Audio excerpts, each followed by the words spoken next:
Good morning students, ये आपका part 12 video इस चैप्टर का। पार्ट 12 वीडियो में एक्सरसाइज 4.4 पे है, क्वेश्चन नंबर है 30। कह रहा है मैं एक ऐसा आयताकार पार्क बनाना चाहता हूँ जिसकी चौड़ाई उसके लंबाई से 3 सेंटीमीटर कम हो और इसका क्षेत्रफल पहले से निर्मित त्रिभुजाकार पार्क जिसका आधार आयताकार पार्क की चौड़ाई के बराबर है तथा ऊंचाई 12 सेंटीमीटर है से 4 मीटर स्क्वायर अधिक है। तो क्या ऐसा पार्क बनाना संभव है? यदि हाँ तो उसकी लंबाई और चौड़ाई ज्ञात करें। तो मान लेते हैं, मान आयताकार पार्क की चौड़ाई बराबर में x मीटर, चौड़ाई x मीटर मान लेते हैं। तो आयताकार पार्क की लंबाई क्या हो जाएगी? तो लंबाई जो है ना वह क्या हो जाएगी? 3 मीटर अधिक हो जाएगी, x प्लस 3 मीटर हो जाएगी, क्योंकि क्वेश्चन में आपके कह रहा है कि जिसकी चौड़ाई इसकी लंबाई से 3 सेंटीमीटर कम है। तो एक्चुअल में ये सेंटीमीटर में नहीं होना चाहिए आपके क्वेश्चन में, हर एक जगह यहाँ भी मीटर कर देना, यहाँ भी, क्योंकि पार्क है यार मीटर में होगा, या ऐसा तो हो नहीं सकता कि सेंटीमीटर में, तो आपके बुक में गलत दिया है। ठीक है, तो 3 मीटर कम है, तो लंबाई x प्लस 3 होगा तभी ना चौड़ाई आपका x होगा। तो यहाँ x लिखे तो x प्लस 3, क्योंकि लंबाई चौड़ाई से 3 मीटर अधिक होगी, या यूं कहें तो चौड़ाई लंबाई से 3 मीटर कम होगी। चलिए अब हम लोग यहाँ पे बगल में एक पार्क ऐसा ही बना लेते हैं। ठीक है, यह आयताकार पार्क बना लिए, चौड़ाई x हो गया और लंबाई x प्लस 3 हो गया। ठीक, अब देखो क्या करना है, तो इस पे इसके चौड़ाई पर एक पहले से ही निर्मित है एक त्रिभुजाकार पार्क। ठीक है, जो जिसका आधार जो है इसकी चौड़ाई के बराबर है और इसका ऊंचाई जो है 12 मीटर, वहां भी सेंटीमीटर हटा देना, यहाँ पे भी मीटर ही होगा। ठीक है, चलिए तो अब यहाँ पे देखो, अब यहाँ पे लिख सकते हैं आयत का क्षेत्रफल या आयताकार पार्क का क्षेत्रफल। तो आयताकार पार्क का क्षेत्रफल लंबाई गुने चौड़ाई ना, यानी कि x प्लस 3 इंटू में x, यानी कि हो जाएगा आपका x स्क्वायर प्लस में 3x। ठीक है, अच्छा फिर यहाँ पे लिखते हैं इस त्रिभुज का क्षेत्रफल ना, त्रिभुज का क्षेत्रफल। तो त्रिभुज का क्षेत्रफल होता है 1/2 आधार और गुने में ऊंचाई, कट जाएगा, यानी कि आ जाएगा यहाँ से 6x। तो यह 6x आ गया, या x स्क्वायर प्लस 3x आ गया। प्रश्न में कह रहा है कि इसका क्षेत्रफल, किसका? आयताकार पार्क का क्षेत्रफल जो है, यानी कि x स्क्वायर प्लस 3x है, इसका क्षेत्रफल जो है क्या हो रहा है? तो कह रहा है कि पहले से निर्मित त्रिभुजाकार पार्क जिसका आधार आयताकार पार्क की चौड़ाई के बराबर और ऊंचाई 12 मीटर है से 4 मीटर स्क्वायर अधिक है, यानी कि इसके क्षेत्रफल से, ये आयत का क्षेत्रफल, मतलब कि आयत का क्षेत्रफल त्रिभुज के क्षेत्रफल से 4 मीटर स्क्वायर अधिक है। तो यानी कि आयत का क्षेत्रफल x स्क्वायर प्लस 3x और त्रिभुज का क्षेत्रफल 6x, और इससे यह 4 मीटर स्क्वायर अधिक है, इसलिए 4 जोड़ दिए। दोनों को इधर लाते हैं, x square plus 3x minus का 6x और माइनस का 4 बराबर 0। तो x स्क्वायर माइनस का 3x माइनस का 4 बराबर 0, ये आ गया आपका। अब देखो, यह तो हमने समीकरण प्राप्त कर लिया, लेकिन आपके क्वेश्चन में कह रहा है कि क्या ऐसा पार्क बनाना संभव है? तो यहाँ पे हम लोग पहले विविधकर निकाल के देखते हैं। d बराबर होता है b स्क्वायर माइनस 4ac, यानी -3 का स्क्वायर माइनस का 4, a की जगह 1 है और c की जगह माइनस का 4 है। तो यहाँ होगा 9 और प्लस में 16, 25, जो कि 0 से बड़ा है, तो लिख सकते हैं हाँ, इसलिए लिख सकते हैं कि हाँ पार्क बनाना संभव है, क्योंकि यहाँ पे हमें d का मान धनात्मक प्राप्त हो रहा है। तो पार्क बनाना संभव है, तो डायरेक्ट हम लोग फॉर्मूला ही लगा देते हैं, गुणनखंड करने की जरूरत नहीं है। -b यानी -3 plus minus root under d, तो d की जगह 25 लिखते हैं और बटा में 2a, x बराबर 3 प्लस माइनस यहाँ पे आ जाएगा 5 और बटा में 2, अलग अलग कर देते हैं। ठीक है, तो x बराबर में हो जाएगा 3 प्लस 5/2 और x बराबर में हो जाएगा 3 माइनस 5/2। तो यहाँ x बराबर 8/2 कट के आपका आ जाएगा 4। ठीक है, और x बराबर में हो जाएगा -2/2 कट के आ जाएगा यहाँ पे माइनस का 1। ठीक है, चूंकि लंबाई धनात्मक होती है, इसलिए हम लोग x बराबर 4 लेंगे। तो x बराबर 4 लेंगे तो यहाँ से लिख सकते हैं, अतः आयताकार पार्क की लंबाई, आयताकार पार्क की लंबाई, तो लंबाई कितना था, x+3 ना था, देखो यहाँ पे ऊपर आयताकार पार्क की लंबाई x+3 था, तो यहाँ हो जाएगा आपका x+3 मीटर ना, यानी कि आ जाएगा 4+3 मीटर, यानी कि 7 मीटर। ठीक है, 7 मीटर। अच्छा, और आयताकार पार्क की चौड़ाई भी निकालना है, आयताकार पार्क की चौड़ाई, आयताकार पार्क की चौड़ाई, तो चौड़ाई कितनी थी, तो चौड़ाई आपकी x ना, यानी कि x का वैल्यू तो 4 आया है, तो 7 मीटर और 4 मीटर, यहां से आपका यह आंसर आ गया। समझ गए। क्वेश्चन नंबर 31 देखो क्या करा, 13 मीटर व्यास वाले एक वृत्ताकार पार्क की परिसीमा के एक बिंदु पर एक खंभा इस प्रकार गाड़ना है कि उस पार्क के एक व्यास के दोनों अंत बिंदु पर बने फाटकों ए और बी के खंभों के न्यूनतम दूरियों का अंतर 7 मीटर हो। क्या ऐसा करना संभव है? यदि हाँ, तो दोनों फाटकों के कितनी दूरी पर खंभा गाड़ा गया है, यह आपको निकालना है। चलिए देखते हैं, यहाँ पे एक फिगर बना लेते हैं, समझिए इसको। यह एक आपका वृत्त हो गया, अब इसका एक व्यास ले लो, यह एक व्यास हो गया। ठीक है, व्यास के दो छोर है ए और बी है, यहां से एक खंभा गाड़ना है इसकी परिसीमा पर, इधर कहीं, इसी परिसीमा पे कहीं पे, मान लो यहाँ पे गाड़ा गया है खंभा, तो यहाँ पे इस तरह से गाड़ा जा रहा है, या यहाँ ही गाड़ा है, कहीं भी गाड़ा गया है, मान लो यहाँ गाड़ा गया है, तो यहाँ से यहाँ तक की दूरी और यहाँ से यहाँ तक की दूरी का जो अंतर है वह 7 मीटर है। खंभा यहाँ पर है। ठीक है, तो ये आपको पता है कि यह 90 बनाता है हमेशा। वृत्त का व्यास वृत्त पर क्या बनाता है, समकोण अंतरित करता है। अच्छा, या इसका और इसका दूरी AC और BC की दूरी का अंतर 7 मीटर है, तो अगर हम इसको x मान लें और इसको x-7 मानना पड़ेगा, क्योंकि दोनों के दूरी का अंतर 7 मीटर है। क्या ऐसा करना संभव है? यदि हाँ, तो दोनों फाटकों से दूरियों पर खंभा गाड़ा जाएगा। यह दोनों फाटकों से मतलब A से और B से यह कितना दूरी पर यह खंभा गाड़ा जा रहा है, C बिंदु पर जो खंभा है। चलिए, यह दूरी, यह इसकी लंबाई दिया है व्यास का 13 मीटर। यह मान लेते हैं, माना A से खंभे की दूरी बराबर में x मीटर। ठीक है, x मीटर मान लेते हैं। फिर लिखते हैं B से खंभे की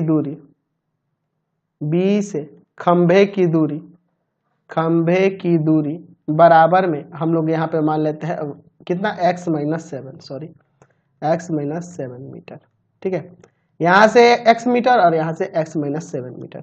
प्रश्न से अच्छा, एक चीज हम लोग जानते हैं कि वृत्त का व्यास वृत्त पर समकोण बनाता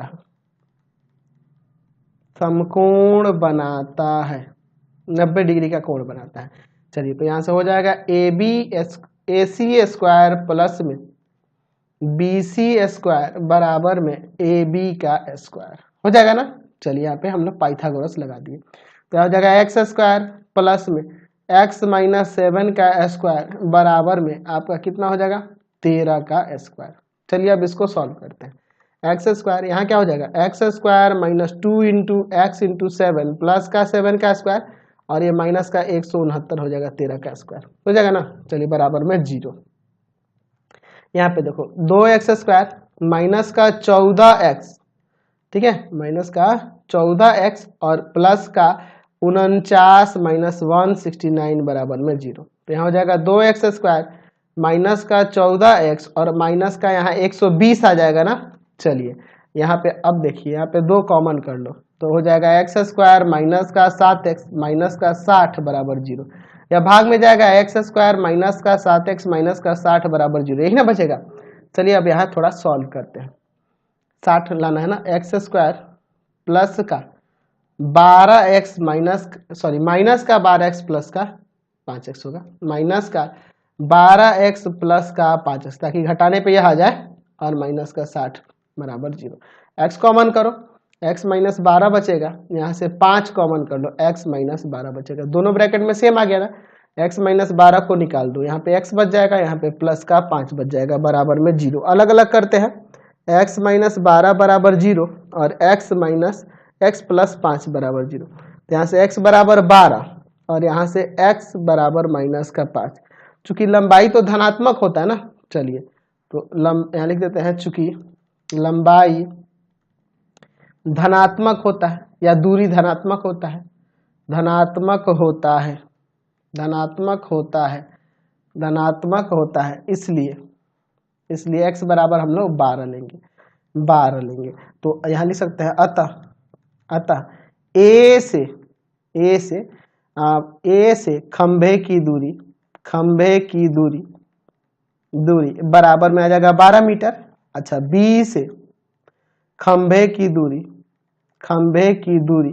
कितना था, तो आपका है x माइनस 7 ना, x माइनस 7 मीटर, यानी कि 12 माइनस 7 घटेगा तो आपका कितना आ जाएगा 5 मीटर। तो 12 मीटर और 5 मीटर, ए से 12 मीटर, बी से 5 मीटर हो जाएगा। क्वेश्चन नंबर 32 देखो, कह रहा है कि क्या निम्न स्थिति संभव है, यदि है तो उनकी वर्तमान आयु बताइए। एक माँ और उसके बेटी की उम्र का योगफल 20 वर्ष है। 4 वर्ष पूर्व उनकी उम्रों का गुणनफल 48 था। चलिए तो मान लेते हैं माना माँ की वर्तमान आयु, चेक करते हैं संभव है कि नहीं पहले। वर्तमान आयु बराबर में x वर्ष मान लेते हैं माँ की वर्तमान आयु। अच्छा, दूसरा कौन, बेटी है, बेटी की वर्तमान आयु क्या होगा, तो दोनों के आयु के योगफल 20 वर्ष है, तो अगर माँ x वर्ष की है तो बेटी x माइनस 20 वर्ष की होगी ना, 20 माइनस x वर्ष की होगी। चलिए 20 माइनस x वर्ष की, क्योंकि दोनों मिला के 20 वर्ष के है। चलिए प्रश्न से 4 साल पहले, तो 4 साल पहले माँ का उम्र x माइनस 4 हो जाएगा और 4 साल पहले बेटी का जो उम्र है 20 माइनस x माइनस 4 हो जाएगा और दोनों का जो गुणनफल है वह 48 वर्ष है 4 साल पहले।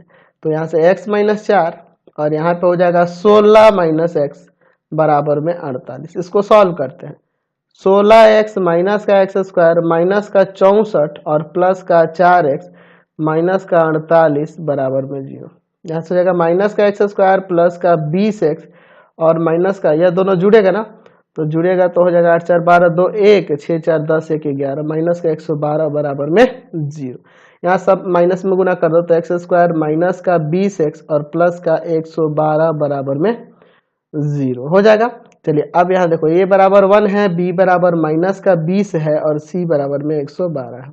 तो पहले d निकाल लेते हैं, चेक कर लेते हैं संभव है कि नहीं। B square minus 4ac minus 20 का स्क्वायर और माइनस 4, a के जगह पे 1 और c के जगह पे 112। तो यहाँ तो हो जाएगा आपका 400 और माइनस में 448, तो माइनस का 48 आ जाएगा जो कि 0 से छोटा है। इसलिए कह सकते हैं कि नहीं, यह संभव नहीं है, यह स्थिति जो है संभव नहीं है, पॉसिबल ही नहीं है। अगर पॉसिबल होता तब यह मान निकलता। क्वेश्चन नंबर 33 देखो, एक ट्रेन 90 किलोमीटर की दूरी समरूप चाल से तय करती है। यदि 15 किलोमीटर घंटा अधिक होती, उसकी चाल अगर 15 किलोमीटर घंटा अधिक करी जाए तो यात्रा में उसे 30 मिनट कम समय लगता। तो ट्रेन की मूल चाल ज्ञात करते हैं। माना ट्रेन की मूल चाल, वास्तविक चाल या मूल चाल बराबर में मान लेते हैं x किलोमीटर प्रति घंटा। समय बराबर फॉर्मूला तो जानते ही होंगे, दूरी और बटा में होता है चाल। प्रश्न से अच्छा 90 किलोमीटर जाना है और चाल इसका x है, तो यह समय हो गया, दूरी और बटा में चाल समय हो गया। चलिए अच्छा 90 किलोमीटर जाना है, अगर चाल 15 किलोमीटर प्रति घंटा अधिक होती, यानी कि x था पहले, अब x प्लस 15 होता, तो यह भी समय है। तो यहाँ चाल बढ़ा है, यहाँ चाल कम है, तो यह ज्यादा समय ले रहा है और यह कम समय ले रहा है। तो इसकी अपेक्षा यह जो है ज्यादा कितना लेता है, 30 मिनट यह अधिक ले रहा है, या यूं कहें तो यह 30 मिनट कम ले रहा है इसकी अपेक्षा, यानी कि दोनों का अंतर 30 मिनट हो रहा है। तो यह तो घंटा में है ना, तो इसको भी घंटा में बदल दो 60 से भाग करके, समझ गए ना। यह देखो दूरी और बटा में चाल समय आ गया, और अगर चाल बढ़ा दिए 15 किलोमीटर प्रति घंटा बढ़ा दिए तो यह समय इसकी अपेक्षा कम ही नहीं लग रहा है 30 मिनट, इसलिए बड़े ये समय ज़्यादा है और यह समय कम है, तो इसका अंतर कितना है, तो 30 मिनट है। 30 मिनट यानी कि उसको घंटा में बदल दिए 60 से भाग करके, यह 1/2 हो जाएगा। चलिए अब इधर एलसीएम लेते हैं, x इंटू में x प्लस 15, इसमें भाग करोगे यह जाके ऊपर गुना करेगा, 90 में गुना होगा x प्लस 15 से, माइनस इसमें भाग करोगे x जाके ऊपर गुना करेगा, 90x बराबर में 1/2। चलिए अब यहाँ पे इसको सॉल्व करते हैं, ठीक है। चलिए तो ऊपर गुना करोगे तो 90x प्लस का 15 नवा 135 और 0 लग जाएगा। चलिए और माइनस का 90x बटा में एक्स स्क्वायर प्लस में 15x बराबर में 1/2। चलिए तो यहाँ यह कट जाएगा, यह आके क्रॉस मल्टीप्लाई करो तो एक्स स्क्वायर प्लस में 15x और बराबर में यह आके इसमें गुना करेगा तो 0, 5 दूना 10, 1 5 दूना 10, हाथ में लगा 1, 3 दूना 6, 1 7 और 2 कम 2, ठीक है 27। इसको इधर लाते हैं, एक्स स्क्वायर प्लस का 15x और माइनस का 2700 बराबर में 0। अब इसका गुणनखंड करते हैं तो यहाँ हो जाएगा आपका एक्स स्क्वायर प्लस का 60x माइनस का 45x माइनस का 2700 बराबर में 0। यहाँ देखो घटेगा 45x, इसमें से ये घटा देंगे तो 15x का गुना होगा तो इनके गुणनफल के बराबर आ जाएगा, ठीक है। तो चलिए यहाँ से हम लोग यहाँ पे कॉमन करते हैं, x कॉमन करेंगे x प्लस 60 माइनस 45 कॉमन करेंगे x प्लस 60, दोनों ब्रैकेट में सेम आ गया ना, तो x प्लस 60 को कॉमन कर लो, यहाँ पे x बच जाएगा, यहाँ माइनस 45, अलग अलग करेंगे x प्लस 60 बराबर 0 और x माइनस 45 बराबर 0। तो x बराबर माइनस का 60 और यहाँ से x बराबर 45, चूंकि चाल धनात्मक होता है, चाल धनात्मक राशि है ना, धनात्मक होता है, धनात्मक होता है, चाल धनात्मक होता है। अतः रेलगाड़ी है ना, रेलगाड़ी थी, सॉरी देख लेते हैं, हाँ ट्रेन है, ट्रेन लिखो रेलगाड़ी लिखो। अतः ट्रेन की मूल चाल जो होगी वह 45 किलोमीटर प्रति घंटा रहेगी। समझ गए। चलते हैं नेक्स्ट क्वेश्चन पे। क्वेश्चन नंबर 34 देखो, एक हवाई जहाज अपने निर्धारित समय में 30 मिनट देर से उड़ान भरता है, मतलब जब उसका निर्धारित समय है उससे 30 मिनट देरी से यह उड़ान भरता है। 1500 किलोमीटर की दूरी निर्धारित समय में तय करने के लिए उसे अपनी वास्तविक चाल से 250 किलोमीटर प्रति घंटा बढ़ानी पड़ती है। तो हवाई जहाज की वास्तविक चाल ज्ञात करिए। तो यहाँ मान लेते हैं माना हवाई जहाज की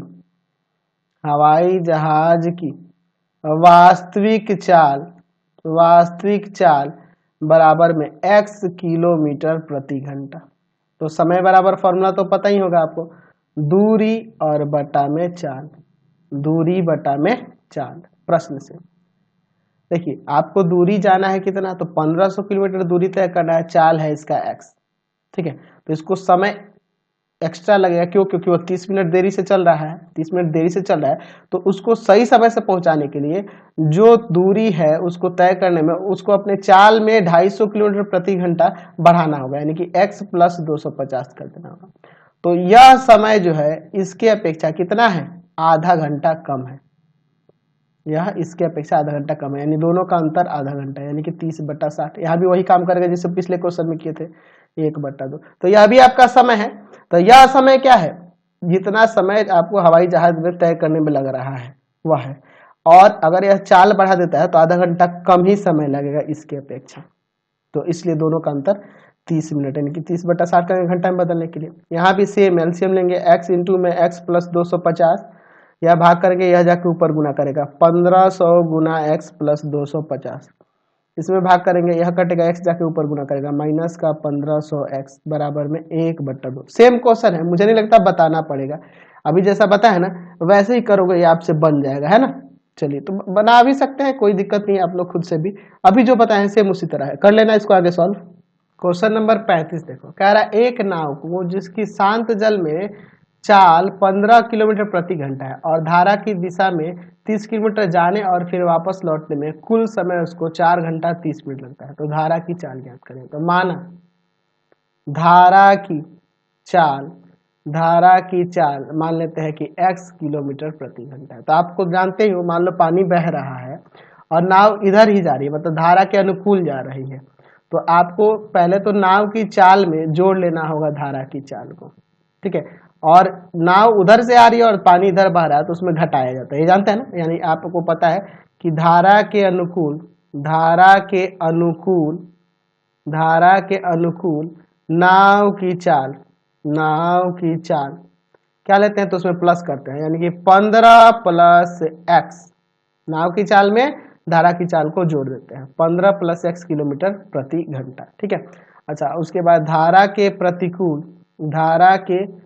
प्रतिकूल मतलब जिधर से पानी बह रहा है उसके विपरीत धारा के प्रतिकूल नाव की चाल घटाया जाता है ना इसमें, 15 माइनस एक्स किलोमीटर प्रति घंटा, ये तो हम लोग पहले से ही जानते हैं। अच्छा, हम लोग ये जानते हैं समय बराबर होता है दूरी और बटा में चाल, दूरी बटा चाल, प्रश्न से। अब लिखते हैं प्रश्न से। अच्छा, आपके क्वेश्चन में कह रहा है कि धारा की दिशा में 30 किलोमीटर जाने, 30 किलोमीटर जा रहा है तो धारा की दिशा में 30 किलोमीटर दूरी तय कर रहा है, तो चाल क्या है, 15 प्लस एक्स ना है। अच्छा, और वापस लौट रहा है, यानी कि फिर 30 किलोमीटर वापस लाएगा, लेकिन उसका चाल हो जाएगा 15 माइनस एक्स, और टोटल मिलाकर कुल कितना लगता है, 4 घंटा 30 मिनट। तो 30 बटा 60 कर देंगे, इसको भी घंटा में बदल देंगे। चलिए यहाँ पे आप एलसीएम ले लो, 15 प्लस एक्स और गुना में 15 माइनस एक्स, इधर तो आप ऐसे काट सकते हो, 1 बटा में 4 गुना 8 1 9, 9 बटा में 2। चलिए यहाँ पे देखो 30, इसमें से भाग करोगे यह जाके ऊपर गुना करेगा 15 माइनस एक्स, इसमें से भाग करोगे यह जाके ऊपर गुना करेगा 30 गुना में 15 प्लस एक्स। चलिए अब आगे सॉल्व करते हैं। तो यहाँ पे क्या हो जाएगा, 15 3 45, 450 और माइनस का 30 एक्स प्लस का 450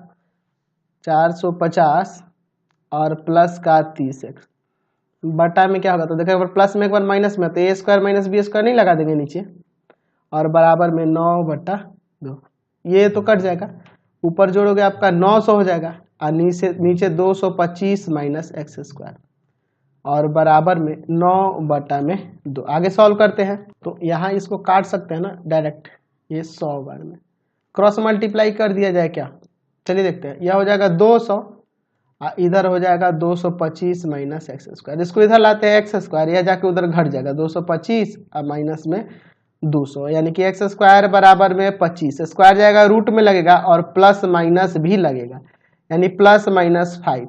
तो चाल तो धनात्मक होती है, चूंकि चाल धनात्मक होती है, चाल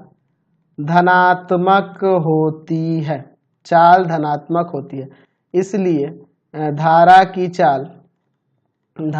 चाल प्लस वाला लेंगे माइनस वाला छोड़ देंगे, 5 किलोमीटर प्रति घंटा। समझ गए ना। चलिए क्वेश्चन नंबर 36 देखिए, कह रहा है मैसूर और बेंगलोर के बीच 132 किलोमीटर यात्रा करने में एक एक्सप्रेस रेलगाड़ी सवारी गाड़ी से 1 घंटा कम समय लेती है, ठीक है।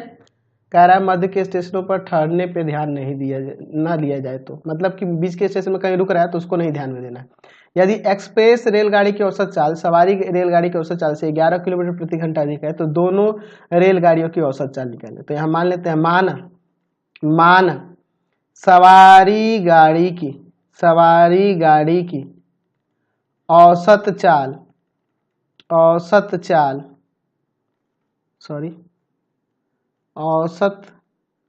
चाल बराबर x किलोमीटर प्रति घंटा, ठीक है।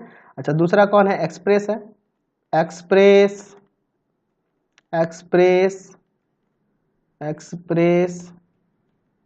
सही से इसको लिख दिया जाए, एक्सप्रेस गाड़ी की औसत चाल बराबर क्या हो जाएगा, x प्लस 11 किलोमीटर प्रति घंटा। क्यों, क्योंकि क्वेश्चन में कह रहा है कि एक्सप्रेस गाड़ी की औसत चाल सवारी गाड़ी की औसत चाल से 11 किलोमीटर प्रति घंटा अधिक है, तो यह x है तो x प्लस 11। प्रश्न से आप समय बराबर फॉर्मूला तो जानते ही हो, दूरी और बटा में चाल, दूरी बटा में चाल। तो कह रहा है 132 किलोमीटर जाना है। अच्छा 132 किलोमीटर जाना है तो सवारी गाड़ी से गए होगे तो उसका चाल x है, तो यह समय लग गया। यह समय कितना 1 घंटा अधिक लेता है, सवारी गाड़ी 1 घंटा अधिक लेगा ना एक्सप्रेस से। अच्छा कह रहा है 1 घंटा कम समय लेता है एक्सप्रेस, तो ऐसे भी तो कह सकते हैं कि सवारी गाड़ी एक्सप्रेस से 1 घंटा अधिक लेगा, उल्टा ऐसे। तो 132 और बटा में एक्सप्रेस का चाल यह। देखो यह क्या है, तो यह है दूरी और बटा में सवारी गाड़ी की चाल। तो यह निकला समय निकला किसके द्वारा, तो सवारी गाड़ी द्वारा लिया गया समय। और यह कैसा समय है, तो यह दूरी है और बटा में चाल है एक्सप्रेस का, तो एक्सप्रेस द्वारा लिया गया समय। तो एक्सप्रेस जो है सवारी गाड़ी से 1 घंटा कम समय लेता है, एक्सप्रेस रेलगाड़ी सवारी गाड़ी से 1 घंटा कम समय लेता है। चलिए यहाँ पे एलसीएम लेते हैं, x इंटू में x प्लस 11, यहाँ भाग करेंगे ना। चलिए तो इसमें भाग करोगे x कट जाएगा, यह जाके ऊपर गुना करेगा 132 गुना में x प्लस 11, यहाँ भाग करोगे x जाके ऊपर गुना करेगा 132x बराबर में 1। चलिए अब इसको यहाँ पे हम लोग सॉल्व करते हैं। तो यहाँ हो जाएगा 132x प्लस का 2, 11 में गुना करेंगे 132 से 2 5 4 1 और माइनस का 132x बटा में हो जाएगा आपका x स्क्वायर प्लस में 11x बराबर में 1। यह कट जाएगा ना। चलिए आगे सॉल्व करते हैं, क्रॉस मल्टीप्लाई करोगे ना तो हो जाएगा x स्क्वायर प्लस में 11x और बराबर में 1452। इसको इधर x स्क्वायर प्लस में 11x माइनस का 1452 बराबर में 0, यही ना होगा। चलिए अब इसका गुणनखंड करते हैं, तो x स्क्वायर प्लस का 44x माइनस का 33x घटेगा तो 33 है ना, 33x घटेगा तो यहाँ 11 आ जाएगा और गुना होगा ना इन दोनों में तो इनके गुणनफल के बराबर आ जाएगा। x कॉमन करो x प्लस 44, यहाँ माइनस का 33 कॉमन करो, यहाँ भी x प्लस 44, दोनों ब्रैकेट में सेम आ गया। x प्लस 44 को कॉमन कर लेते हैं, यहाँ बच जाएगा x माइनस का 33 बराबर में 0। अलग अलग कर देंगे, x प्लस 44 बराबर में 0, x माइनस 33 बराबर में 0। तो x बराबर माइनस का 44 और x बराबर यहाँ से 33। तो चूंकि चाल धनात्मक होता है, चाल धनात्मक होता है, इसलिए यहाँ कह सकते हैं x बराबर में 33, ये माइनस का 44 छोड़ देंगे। तो अतः सवारी गाड़ी की चाल, सवारी गाड़ी की औसत चाल सवारी गाड़ी की औसत चाल बराबर में x किलोमीटर प्रति घंटा, यानी कि x क्या है आपका 33 है ना, यानी आ गया 33 किलोमीटर प्रति घंटा। अच्छा दूसरा है एक्सप्रेस गाड़ी की औसत चाल आपका x प्लस 11 था, x प्लस 11 किलोमीटर प्रति घंटा, यानी कि हो जाएगा यहाँ पे कितना 33 प्लस में 11 किलोमीटर प्रति घंटा, यानी कि आ जाएगा आपका 44 किलोमीटर प्रति घंटा। तो दोनों की चाल निकल गई। तो इस वीडियो को यहीं पे एंड करते हैं। Thanks for watching the video, और प्लीज वीडियो को लाइक शेयर करेंगे। इससे रिलेटेड वीडियो देखने के लिए सीधे डिस्क्रिप्शन में जाएंगे, मैंने पूरे बुक भारती भवन केसी सिन्हा एनसीईआरटी सबका लिंक डिस्क्रिप्शन में दिया है, सब वीडियो को देखेंगे, पूरे बुक का लिंक नीचे डिस्क्रिप्शन है। Thanks for watching the video, please video को लाइक शेयर कमेंट करना नहीं भूलेंगे। Thanks for watching. और मेरे अदर चैनल्स को भी, एक है मेरा भारती भवन के नाम से, भारती भवन रविकांत सर के नाम से, और दूसरा है एक रविकांत सर के नाम से। तो ये 2 अदर चैनल है, इनको भी सब्सक्राइब कर लेना आप लोग, ठीक है। Thanks for watching the video.